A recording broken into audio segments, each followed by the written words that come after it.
گزرے یہ زندگی تیری رضا میں، یا رب ہم سیکھ جائیں آداب زندگی۔ الحمدللہ رب العالمین والصلاة والسلام علی سید الانبیاء والمرسلین، اما بعد فاعوذ باللہ من الشیطان الرجیم، بسم اللہ الرحمن الرحیم۔ الصلاة والسلام علیک یا رسول اللہ وعلی آلک واصحابک یا حبیب اللہ۔ الصلاة والسلام علیک یا نبی اللہ وعلی آلک واصحابک یا نور اللہ۔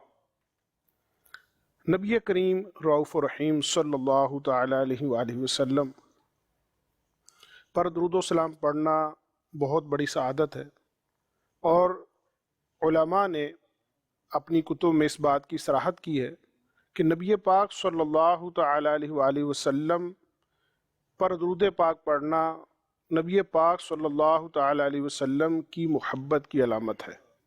جی ہاں، مفتی امجد علی اعظمی رحمۃ اللہ تعالی علیہ اپنی شہرہ افاق کتاب بہار شریعت میں ذکر کرتے ہیں کہ نبی پاک صلی اللہ تعالی علیہ وسلم کی محبت کی علامات میں سے یہ ہے کہ نبی پاک صلی اللہ تعالی علیہ وسلم کا کثرت سے ذکر کرے، نبی پاک صلی اللہ تعالی علیہ وسلم پر بکثرت درود پاک پڑھے، اور جب نبی پاک صلی اللہ تعالی علیہ وسلم کا نام نامی اسم گرامی لکھے تو درود پاک مکمل لکھے۔ صلو علی الحبیب صلی اللہ تعالی علی محمد وعلی آلہ وصحبہ وبارک وسلم۔ ناظرین، سلسلہ ہے آداب زندگی، اور اس میں خصوصیت کے ساتھ جانشین امیر اہل سنت حضرت مولانا احمد عبید رضا عطاری دامت برکاتہم العالیہ اپنے مدنی پھولوں سے مستفیض فرماتے ہیں، اور ہمیں آداب زندگی کیسے گزاریں، زندگی کے مینرز کیا ہیں، اور دین اسلام میں انسان کی زندگی کے کیا احکامات ہیں، مختلف پہلوؤں پر روشنی ڈالتے ہیں قرآن و سنت کی روشنی میں، بزرگان دین کی کتب کی روشنی میں۔ اور دین اسلام ناظرین ایسا دین ہے جو ایک مکمل ضابطۂ حیات ہے، زندگی کے ہر گوشے کی مکمل رہنمائی اگر چاہیے تو دین اسلام میں وہ موجود ہے۔ زندگی معاشرے کا کوئی ایسا طبقہ ایسا نہیں ہے جس کی رہنمائی دین اسلام میں نہ ہو۔ دین اسلام زندگی کے ہر گوشے کی رہنمائی بھی کرتا ہے، معاشرے کے ہر طبقے کی رہنمائی بھی کرتا ہے۔ ہم اگر دین اسلام کو پڑھیں، علم دین حاصل کریں، تو انشاءاللہ ہمیں اپنی زندگی کو ایک اچھے انداز سے گزارنے میں بہترین رہنمائی ملے گی۔ یا سیدی آداب زندگی سلسلہ آج ایک بار پھر ناظرین کے لیے ہے، تو کچھ سوالات آئے ہیں، انشاءاللہ میں عرض کرتا ہوں۔ پہلا سوال، جیسے بات میں کر رہا تھا علم دین کی، تو سوال بھی یہی ہے کہ علم دین کسے کہتے ہیں، اور کیا صرف نماز روزے کا علم ہی علم دین ہے؟ دیکھیں، علم دین میں جو نا یہ بہت وسعت ہے، یعنی یہ بہت وسیع، اس کا پھیلاؤ بہت زیادہ ہے۔ اور ویسے جو نا علم کا جو معنی ہے وہ ہے جاننا، صحیح، معلوم ہونا۔ صحیح، جیسے ہم سوال کرتے ہیں نا، کیا آپ کو معلوم ہے، صحیح، صحیح، کیا آپ کو اس بات کا علم ہے، صحیح، کیا یہ بات آپ جانتے ہیں، صحیح، یا میں نے یہ بات جانی، میں نے یہ بات جو ہے وہ مجھے اس بات کا علم ہوا۔ صحیح، تو علم عربی ہے، اور جاننا یہ اردو ہے، اس کا معنی ہے، اس کا معنی اردو۔ تو اب ظاہر ہے کہ سب سے زیادہ علم تو اللہ تبارک و تعالیٰ کے پاس ہے، اور اس کا علم اپنا ذاتی ہے۔ ساتھی، اللہ تبارک و تعالیٰ کی عطا سے انبیاء کرام علیہم السلام کے پاس علم ہے، صحیح، بے شک، اور ہر نبی اپنی امت میں سب سے بڑے عالم دین تھے۔ بے شک، کیونکہ جب ولایت کے لیے علم ضروری ہے تو وہ نبوت کے لیے بے شک، نبی تو نبی ہے۔ بے شک، اور امام الانبیاء خاتم النبیین رحمۃ للعالمین صلی اللہ علیہ وسلم سب سے بڑے عالم، بے شک، ان کے پاس سب سے زیادہ علم ہے دیگر انبیاء کرام علیہ السلام کے مقابلے میں بھی۔ تو یہ ہے علم۔ اچھا، آپ کو یہ سوال کہ نماز روزہ، تو یہ بھی جو ہے نا، نماز کا بھی علم ہے، روزے کا بھی علم ہے۔ اگر کوئی نماز سیکھتا ہے، نماز کے مسائل جانتا ہے، تو یہ بھی علم ہی کہلائے گا۔ تو اس طرح اس کی فیلڈ تو بہت وسیع ہے، صحیح، روزے کا علم، تو زکوٰۃ کا علم، تو حج کا علم، شادی یہ کرنا جو چاہتا ہے، نکاح سائل نے کرنا یہ چاہتا پوچھا ہے ہے تو جی کہ کیا نماز روزے کا علم ہی علم دین ہے کہ اس کے علاوہ نہیں، کچھ؟ صرف نماز روزے کا ہی علم جو ہے نا وہ علم دین نہیں، اس کے علاوہ اور بھی کئی مسائل ہیں. صحیح. تو وہ اب جیسے اب دیکھیں اس میں یوں دیکھ لیں کہ ایک تو یہ کہ ہر شخص پر اس کے حسب حال صحیح. اس کو علم دین حاصل کرنا فرض ہے. ٹھیک ہے. اور ایک تو یہ کہ اس نے فرائض حاصل کر لیے، ایک ہے فرض عین کہ جو اس سے حسب حال، اور ایک ہے فرض کفایہ. صحیح. اور یہ علم دین جو ہے اتنا وسیع ہے کہ کوئی بھی شخص یہ دعویٰ نہیں کر سکتا کہ میں نے سارا علم دین حاصل کر لیا. نہیں، بندے کی زندگی پوری ہو جائے گی مگر پورا علم اسے حاصل نہیں ہوگا. ظاہر ہے اس نے اگر زندگی گزارنی ہے، اب زندگی گزارنے کے لیے اس کو احکامات الہیہ پر عمل کرنا ہے. بالکل اب حکم الہی معلوم کرنے کے لیے علم سیکھنا پڑے گا. بالکل علم حاصل کرنا پڑے تو گا. اب جو زندگی میں اس کے معاملہ آتا جائے گا، عبادت کا ہو یا تجارت کا ہو یا دیگر امور ہوں، تو شاید میں جو آپ کی بات سمجھ رہا ہوں تو ان چیزوں کو کا علم سیکھنا ضروری ہوتا جائے گا، جس کے ساتھ اس کا تعلق ہوتا بالکل جائے گا. جس فیلڈ سے اس کا تعلق ہے تو اس فیلڈ کا علم حاصل کرنا اسے ضروری ہوگا. صحیح. ماشاء اللہ. جزاک اللہ حضور، آپ نے بہت جامع انداز سے یہ بتایا، اور اس پر اگر انسان غور کرے تو آپ واقعی جو آپ نے فرمایا نا، اس کی وسعت بہت پھیل جائے گی. یعنی ہر انسان پھر اس کے معاملات جدا جدا ہیں. کوئی تجارت کرتا ہے، کوئی ملازمت کرتا ہے، کوئی علم دین سیکھتا ہے، کسی کا تعلق اولاد کے ساتھ ہے، کسی کا تعلق ماں باپ اور اولاد کا تعلق اکثر کے ساتھ ہے. تو ماں باپ کے حقوق ہیں، تو اولاد کے حقوق ہیں، تو معاشرے کے اندر ہے تو پڑوسیوں کے حقوق ہیں. تو یہ ساری چیزیں اگر متعلقات گننے جائیں تو شاید بہت بڑی تعداد بن جائے. یہ بھی بہت بڑی تعداد بن جائے گی. ماں باپ کو چاہیے کہ وہ اولاد کی تربیت کے حوالے سے علم حاصل کریں. صحیح. اولاد کو چاہیے کہ ماں باپ کے حقوق کے حوالے سے علم دین حاصل کریں. صحیح. تاجر کو چاہیے، اب تاجر بھی ذرا مختلف ہے، کپڑے کا کام کرتا ہے تو اس حوالے سے، چونکہ اب اس نے جو ماپنا ہے. صحیح. صحیح. اچھا، اور جو چیزیں جو تولی جاتی ہیں صحیح. تو اب وہ اس حوالے سے علم دین حاصل کریں. پھر اسی طرح تجارت کے اندر سود کے معاملات ہیں اور دیگر چیزیں ہیں، تو اب وہ چیزیں بڑھتی چلی جائیں گی جیسے جیسے ان چیزوں میں آتی جائیں گی. بالکل اسی طرح جو نوکری پیشہ افراد ہیں جی. وہ پھر اس حوالے سے حاصل کریں. تو کیا دعوت اسلامی کا کوئی ایسا پلیٹ فارم جو آسانی سے ہم علم دین سیکھ سکیں، تو اس میں کچھ رہنمائی فرما دیں. دیکھیں کہ ویسے تو علم دین حاصل کرنے کے بے شمار ذرائع ہیں. ٹھیک ہے. ایک یہ کہ بندہ سن کر بھی علم دین حاصل کر سکتا ہے. ٹھیک. مطالعہ کر کے بھی علم دین حاصل کر سکتا ہے. صحیح. کسی کی صحبت میں بیٹھ کر بھی علم دین حاصل کر سکتا ہے. صحیح. جو ہمارے یہاں جو مروجہ طریقہ ہے تو وہ ہے جامعہ میں داخلہ لے کر علم دین حاصل کرنا. اب چونکہ دیکھا جائے تو قرب قیامت تو یوں دیکھا جائے تو وقت میں جو نا برکت کم ہوتی جا رہی ہے. جی. تو بندے کو چاہیے کہ ایک جگہ لگ کر جو ہے وہ علم دین حاصل کر لے. 4-5 سال نکال لے، 5-6 سال نکال لے اور علم دین حاصل کر لے، پھر پوری زندگی موج کرے. ماشاء. مگر یہ بھی جو نا اینڈ نہیں ہوگا، چونکہ جو بھی جامعات وغیرہ ہوتے ہیں وہاں بندہ جو سیکھتا ہے نا وہ علم دین حاصل کرنے کا طریقہ سیکھتا ہے. صحیح. بالکل درست. کہ چونکہ پوری کتابیں تو نہیں پڑھائی جا سکتی صحیح.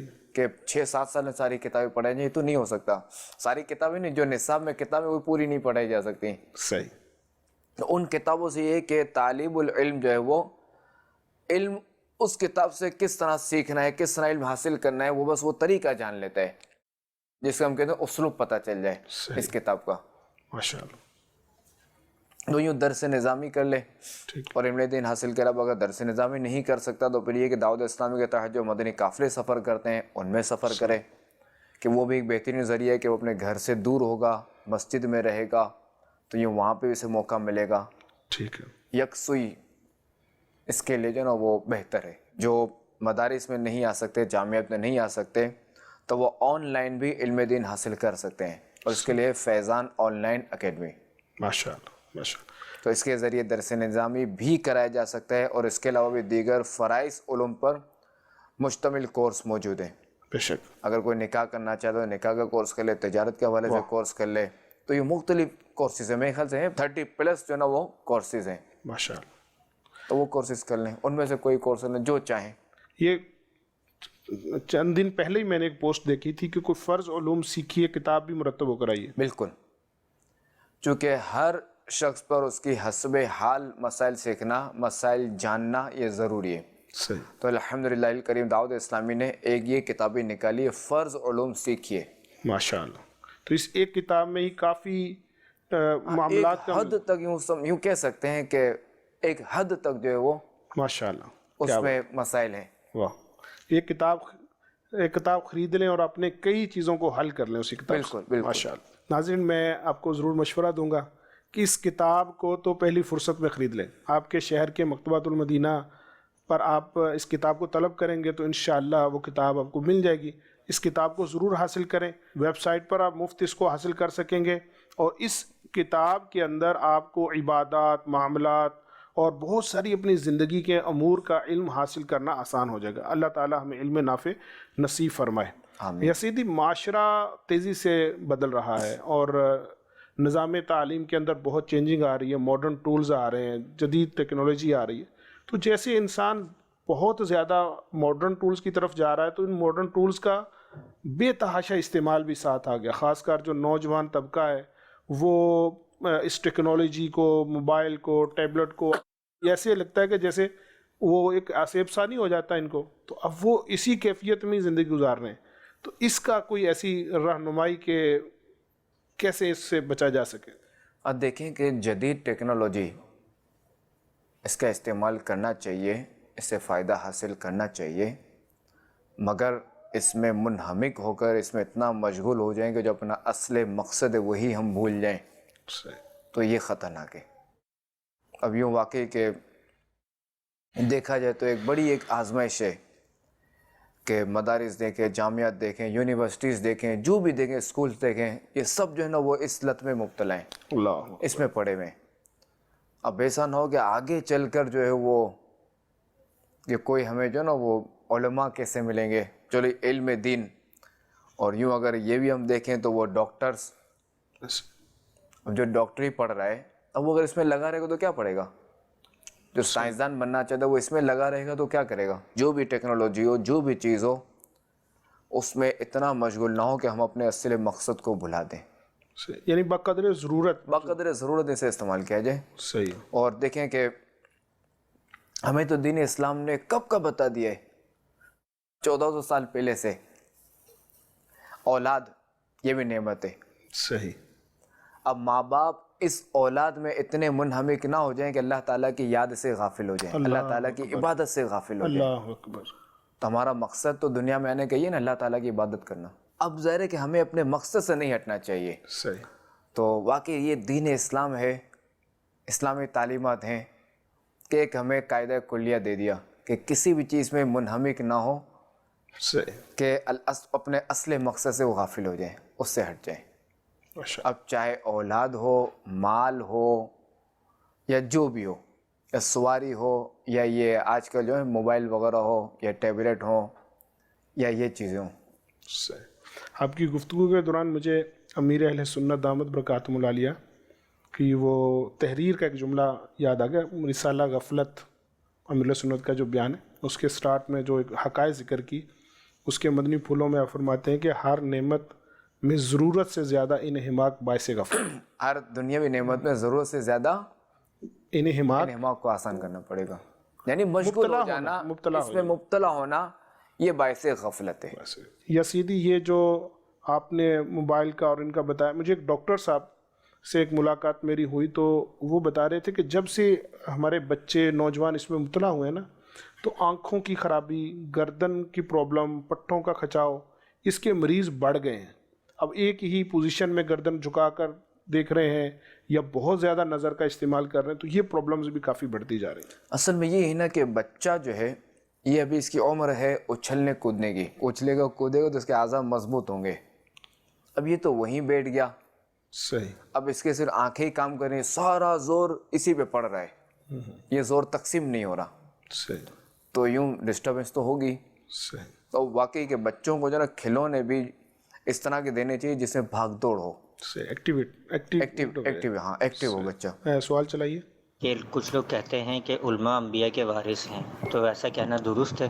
جی ہاں بالکل ایسا کہنا درست ہے کہ علماء جو ہے نا وہ انبیاء کرام علیہم السلام کے وارث ہیں۔ احادیث کریمہ کا مفہوم ہے کہ انبیاء کرام علیہم السلام نے درہم و دینار نہیں چھوڑے بلکہ انہوں نے علم چھوڑا ہے۔ سبحان اللہ سبحان اللہ۔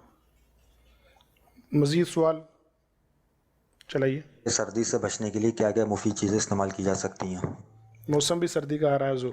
جی جی، ویسے تو رضائی وغیرہ استعمال کی جاتی ہے، سویٹر وغیرہ پہنا جاتا ہے، گرم کپڑے پہنے جاتے ہیں۔ البتہ یہ ہے کہ خوراک پہ توجہ دے اور خوراک وہ کھائے جو گرم خوراک ہو مگر یہ کہ اسے مافک ہے، صحیح۔ اس خوراک پہ توجہ دے۔ جہاں خشک سردی ہو تو وہاں اپنے پاؤں کو بھی ڈھانپ کے رکھیں کہ خشک سردی سے پاؤں وغیرہ پھٹ جاتے ہیں۔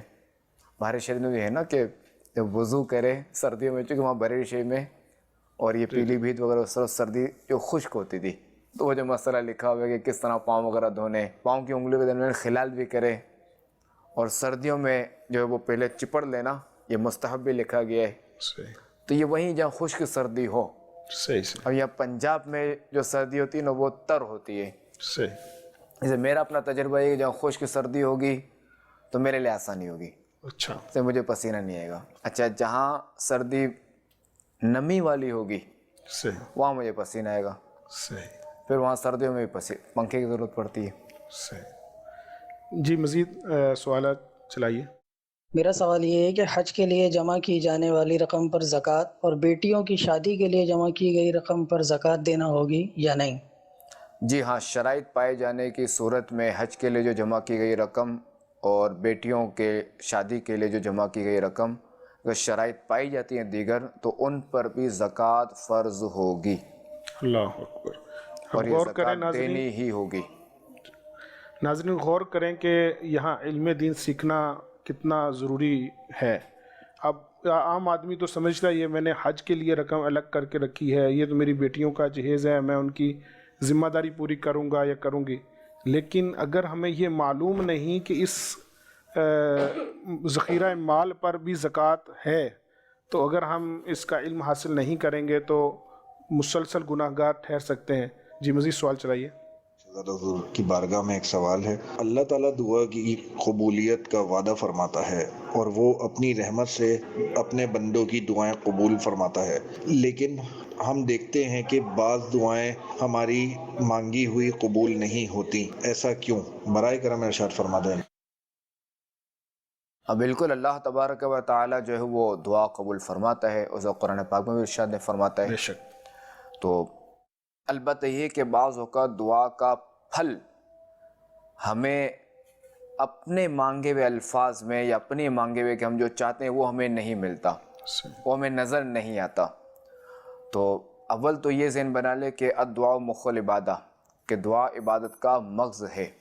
الدعاء سلاح المؤمن، دعا مومن کا ہتھیار ہے۔ خود دعا کرنا جو نا یہ ایک عبادت ہے، ماشاء اللہ یعنی اللہ تعالیٰ کی بندگی ہے، عبادت ہے ماشاء اللہ کہ اس پہ ثواب نیکیاں ہیں۔ ماشاء اللہ۔ تو اب اگر کوئی بندہ دعا چھوڑتا ہے تو ثواب سے محروم ہوا، اللہ تعالیٰ کی عبادت سے محروم ہوا۔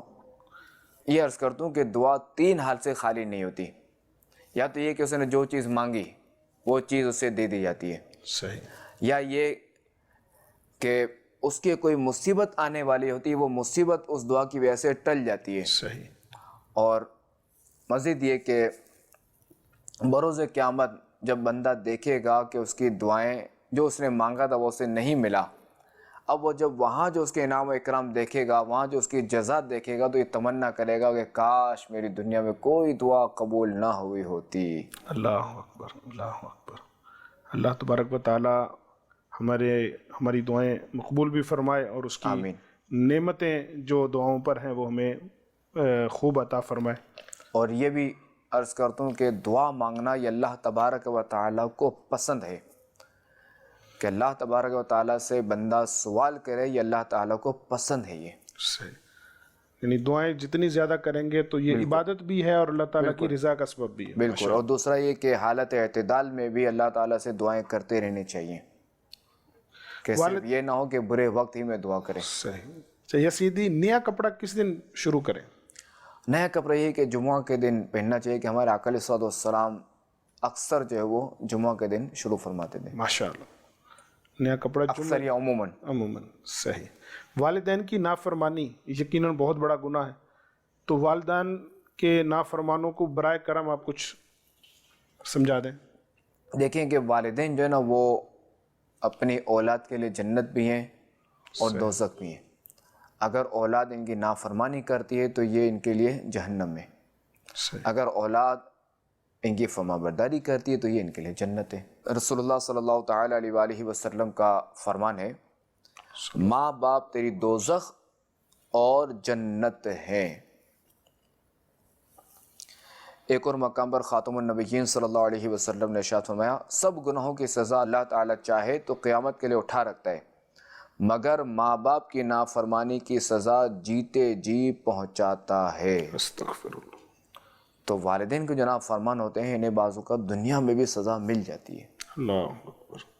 اللہ ہمیں محفوظ رکھے، اللہ تعالیٰ ہمیں اپنے والدین کا اطاعت گزار بنے۔ اب اس والدین کی فرما برداری کا آپ نے ذکر تو کیا، اب ہم کیا انداز اپنائیں کہ ماں باپ کے ساتھ اچھا سلوک کرنے کی طرف ہمارا ذہن بنے، رغبت بنے؟ ایک تو کچھ آپ نے فرمایا، کچھ ہمیں اقدامات کیا کریں، ہم اسباب کیا دیکھیں پیدا اس میں جو ہے نا ایک تو ہے کہ پہلے تو ذہن بنائے کہ ماں باپ کے احسانات کو یاد کرے۔ صحیح۔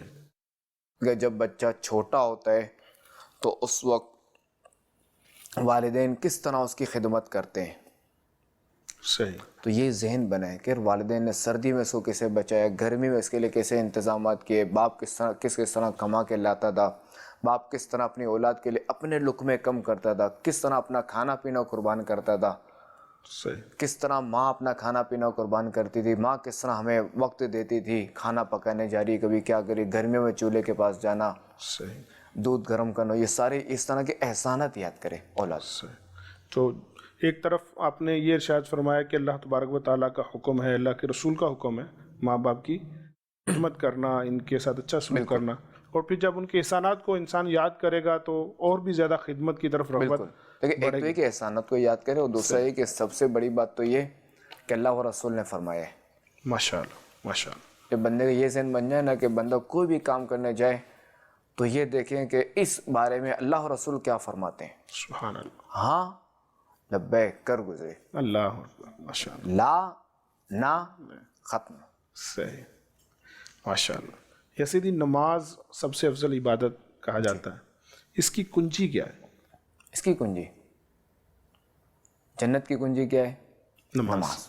نماز کی کنجی کیا ہے؟ طہارت۔ سبحان اللہ ماشاءاللہ۔ تو یعنی طہارت نماز کی کنجی ہے۔ تو طہارت سے متعلق کوئی رسالہ امیر اہل سنت کا آپ؟ طہارت سے متعلق ایک رسالہ ہے، کپڑے پاک کرنے کا طریقہ۔ دوسرا یہ کہ طہارت ہے، یہ بھی ایک وسیع مفہوم ہے، کیونکہ طہارت میں یہ کہ وہ نمازی کا بدن بھی پاک ہونا، کپڑے بھی پاک ہونا، جس جگہ نماز پڑھ رہا ہے اس کا بھی پاک ہونا، صحیح۔ پھر یہ کہ وضو و غسل ہونا، یہ بھی طہارت میں آئے گا، صحیح۔ کیونکہ اسلام میں جو مذہب ہے وہ ہمیں جو ہے وہ نظافت کا حکم دیتے ہیں۔ سبحان اللہ۔ کیا بات۔ النظافت من الایمان، کہ صفائی ستھرائی ایمان سے ہے۔ سبحان اللہ۔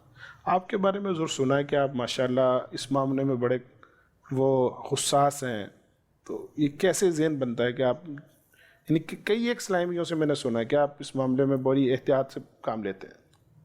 اور امیر سنت کو دیکھتے ہوئے، ماشاءاللہ۔ اور دوسرا یہ کہ جب ہمیں ظاہر اللہ تعالیٰ کی عبادت کرنی ہے، تو جب ہمیں اللہ تعالیٰ کی عبادت کرنی ہے تو ہمارا بدن وغیرہ سب پاک ہونا چاہیے۔ اور بعض اوقات جو حالات دیکھتے ہیں نا وہ واش روم کے، اور تو یہ بڑا ڈر لگتا ہے۔ کن چیزوں میں احتیاط رکھنی چاہیے جو آپ کے پیش نظر رہتی ہیں، جو چیزیں استعمال میں ہیں، یا کس طرح کی احتیاطیں برتنی چاہیے؟ احتیاط تو ظاہر ہے کہ کئی چیزوں کی ہے، صحیح۔ کئی چیزوں میں۔ کوئی چند ایک مثال، لباس کے اعتبار سے، برتنوں کے اعتبار سے، موبائل انسان کے ہاتھ میں ہر وقت رہتا ہے، ہر چیز میں احتیاط رکھنی چاہیے۔ اب چونکہ موبائل ہے، اب بقرعید کے دنوں میں میں کسی کو دیکھوں گا ان کے ہاتھ میں موبائل ہے تو حالت خراب ہو جائے گا، یہ بیچارہ جیب میں رکھ کے نماز کیسے پڑھے گا؟ تو ہمارے اپنے اسلام میں یہی کرتے ہیں کہ خون والے ہاتھ ہوتے ہیں وہ تھیلی میں ڈال لیتے ہیں، صحیح، اس طرح موبائل استعمال کرتے ہیں۔ صحیح۔ اب چونکہ اب موبائل خدا نخواستہ ناپاک ہو گیا، اسے جیب میں رکھ کے نماز پڑھیں گے تو نماز نہیں ہوگی، اگر درہم سے زائد ہے وہاں مسئلہ رہے گا۔ یہ بھی بڑا نازک معاملہ ہے۔ جی، انبیاء کرام اللہ تبارک و تعالیٰ کے بہت ہی مقرب بندے ہیں، کیا ان کے رتبے برابر ہیں؟ نہیں، ان کے رتبوں میں فرق ہے. جیسا کہ سب سے بڑا رتبہ اللہ پاک کے پیارے اور آخری نبی محمد عربی صلی اللہ تعالیٰ علیہ وآلہ وسلم کا ہے. اس کے بعد ان کے جد امجد خلیل اللہ ابراہیم علیہ السلام کا رتبہ ہے. صحیح. پھر حضرت موسیٰ علیہ السلام کا جن پر توریت شریف نازل ہوئی. پھر حضرت عیسیٰ علیہ السلام کا جن پر انجیل مقدس نازل ہوئی. ماشاءاللہ. پھر حضرت نوح علیہ نبینا علیہ السلام. تو یہ 5 جو ہے نا وہ مرسلین اولو العزم کہلاتے ہیں. صحیح. اولو العزم انبیاء کرام. ماشاءاللہ. اچھا یزیدی، آج کل جو ایک معاشرہ ہے نا، ہر کسی کو دیکھے نا ایک تعداد ہے پریشان، اداس، ٹینشن میں نظر آتا ہے. اور ایک تو اس کے اسباب کیا ہیں اور اس سے نجات کیسے ملے؟ دیکھیں، بعض اوقات پریشانی یوں ہوتی ہے، اداسی یوں ہوتی ہے کہ بندہ اپنے سے بڑے کو دیکھتا ہے مال میں. اچھا. تو یوں بندہ پریشان ہوتا ہے کہ اس کے پاس یہ بھی ہے، اس کے پاس فلاں چیز بھی ہے، فلاں چیز بھی ہے، فلاں چیز بھی ہے، میرے پاس تو کچھ بھی نہیں ہے. اچھا. تو ظاہر ہے کہ بندہ پریشان تو ہوگا، صحیح. مالی طور پہ اداسی تو آئے گی. صحیح. تو بندے کو چاہیے کہ ایسے موقع پر اپنے سے کم تر کو دیکھے، اپنے سے چھوٹوں کو دیکھے. صحیح. کہ میرے پاس سائیکل ہے تو اس کے بعد تو سائیکل بھی نہیں ہے، تو بیچارہ پیدل لے. صحیح. موٹر سائیکل والا سائیکل والے کو دیکھے کہ میرے کو موٹر سائیکل ہے، اس کے بعد تو سائیکل ہے. صحیح. یہ بیچارہ گرمی میں جو نا وہ پیڈل کے ذریعے چلاتا ہے، جتنا پیڈل پہ زور لگے گا اتنی بھاگے گی. صحیح. تو اس طرح اپنے سے کمتر والے کو دیکھے دنیاوی معاملات میں، اور اخروی معاملات میں اپنے سے اوپر والے کو دیکھے. واہ. کہ یار میں تو صرف فرائض ادا کرتا ہوں، بلکہ تو اشراق و چاش بھی ادا کرتا ہے. صحیح. اشراق چاش والے کو چاہیے کہ وہ دیکھے کہ میں تو صرف اشراق و چاش ادا کرتا ہوں، فرائض تو لازم ہے، تو یہ فلاں تو اشراق چاش بھی ادا کرتا ہے اور تہجد بھی ادا کرتا ہے. واہ. کیا بات. اس طرح اپنے سے اوپر والے کو دیکھے. یہ رغبت ملے گی، یہ موٹیویشن رغبت ملے گی. مگر ہمارے یہاں الٹا حساب ہے صحیح کہ اخروی معاملات میں اپنے سے نیچے والے کو دیکھتے ہیں، فلاں بھی تو یہ کام نہیں کرتا، فلاں بھی تو یہ نیک کام نہیں کرتا، اور دنیاوی معاملات میں جو ہے وہ اپنے سے اوپر والے کو دیکھتے ہیں. اچھا، دوسرا یہ کہ بعض اوقات جو ہے نا بندہ مینٹلی طور پہ بس یہ ذہن بنا لیتا ہے میں اداس ہوں، میں اداس ہوں. وہ نفسیاتی مریض ہوتا ہے. خود گھر میں بھی سب کو کہے گا، اپنے دوستوں کو بھی کہے گا کہ میں اداس ہوں، اداس ہوں، اداس ہوں. تب یہ پھر یہ اپنا حل، اس کا حل اس کے ہاتھ میں، اس کا علاج اس کے ہاتھ میں. شاید جب بچوں سے بات نہیں کرنا، گھر میں کسی سے کوئی پاس بیٹھ کر حال احوال نہیں پوچھنے، یعنی جو ایک صلہ رحمی کے معاملات ہیں، گھر کے معاملات، تو وہ تنہا بیٹھا سوچتا رہے گا. تو پھر پھر تو ظاہر ہے کہ جب بندہ تنہائی کا شکار ہوتا ہے نا، شیطان پھر اسے گیند کی طرح اچھالتا ہے. اچھا. خوب اسے کھیلتا ہے. صحیح. اچھا، پھر یہ کہ ابھی تو دنیاوی معاملات میں سے الجھاتا ہے نا، پھر اخروی معاملات میں وساوس وغیرہ یہ پھر ایسے جال ڈالتا ہے بندے کو. امام غزالی رحمۃ اللہ تعالی علیہ فرماتے ہیں نا کہ بعض اوقات خلوت جو ہے وہ یہ نقصان دہ بھی ہے. ناظرین، آپ نے سلسلہ آداب زندگی ملاحظہ فرمایا. آپ نے زندگی کے مختلف پہلوؤں پر قبلہ جانشین امیر اہل سنت دام برکاتہم العالیہ کی رہنمائی حاصل کی. آپ غور کرتے چلے جائیں کہ اسلام کتنا پیارا دین ہے، ایک مکمل دین ہے، اور ہمارے لیے اس کے اندر بہترین رہنمائی ہے. اگر ہم دین اسلام سے واقعتاً محبت اس انداز کی کریں کہ اس کو پڑھیں، اس کو سمجھیں، اور نبی پاک صلی اللہ تعالیٰ علیہ وسلم کی سیرت پاک جو ہر انسان کے لیے رول ماڈل ہے، اس کو پڑھیں، سمجھیں، اور کسی سمجھدار سے، علم والے سے رہنمائی لیں، تو ہماری زندگیوں میں بہت نکھار آ جائے گا. یہ جو آج ہم پریشان نظر آتے ہیں، یا ہمارے بہت سارے پرابلم ہم کہتے ہیں یہ حل نہیں، ان کا پتہ نہیں کوئی حل نہیں ہے. ان کا حل موجود ہے، لیکن جہاں موجود ہے وہاں ہم جاتے نہیں ہیں. ان کا حل مسجد میں ہے، ان کا حل قرآن پاک میں ہے، ان کا حل دینی کتب میں ہے، ان کا حل نبی پاک صلی اللہ تعالیٰ علیہ وآلہ وسلم کی مبارک زندگی میں ہے. اللہ تبارک و تعالیٰ ہمیں نبی پاک صلی اللہ تعالیٰ علیہ وسلم کی سیرت پاک سے آداب زندگی سیکھنے کی توفیق عطا فرمائے. آمین. آمین بجاہ النبی الامین صلی اللہ تعالیٰ علیہ وآلہ وسلم. گزرے یہ زندگی تیری رضا میں، یا رب ہم سیکھ جائیں آداب زندگی.